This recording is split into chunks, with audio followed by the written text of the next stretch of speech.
YouTube. Today we're talking about the rear axle fluid.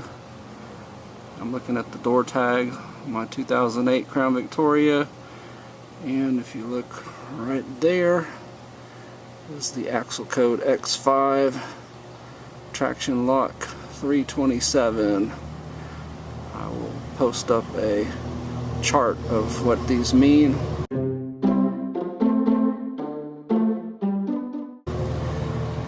Now there's always a chance, of course, that what's listed here isn't what's actually in your vehicle, so there's some different ways to tell. One would be driving, I'll put up a chart for your approximate RPMs at 70 miles an hour.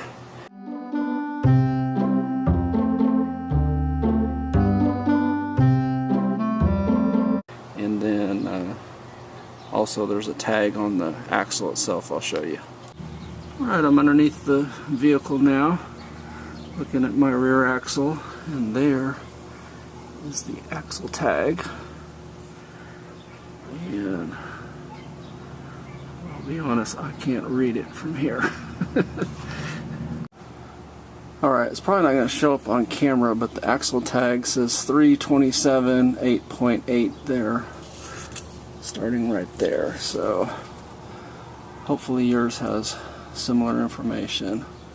Now there are two basic ways to change out the axle fluid. The messy way is to unbolt all around, and starting at the bottom obviously, and letting the fluid run out, and once it's done running out, then you remove the rest of the bolts, and of course then you got to replace the gasket and everything else.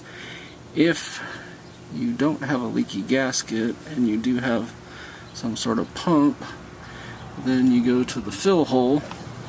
That's the fill hole right there. You go to the fill hole, you slide a hose into there, vacuum out the oil, replace with the new oil, and close up the fill hole.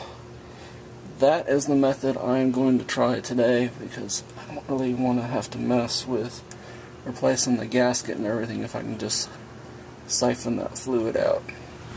So regardless of the method that you're going to drain it, your first step is always to open up the fill plug. And the reason for that is, obviously, if you can't get the fill plug off for some reason and you drain it, you won't be able to refill it. So it takes a 3/8 socket extension, and it's torqued down pretty well. I may hit it with a little penetrating oil because it's not wanting to turn with just a regular socket. I may need to go get a breaker bar. Alright, that worked. I sprayed a little bit of penetrating oil on their threads, and then the breaker bar turned it, and they're pretty good. Put that hose in there and got it going down to the little oil pump there, pumping into the drain pan, and it is coming out. It's got quite a smell too. So I'm going to pump out as much as I can and we'll see where we're at.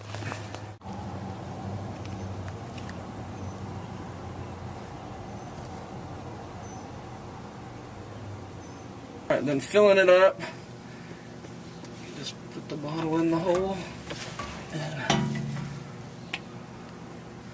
fill until it starts running out.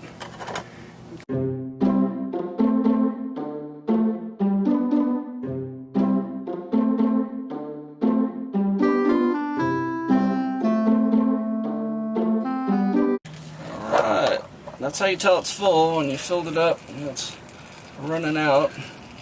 Alright, then I just tighten up the drain plug, the fill plug,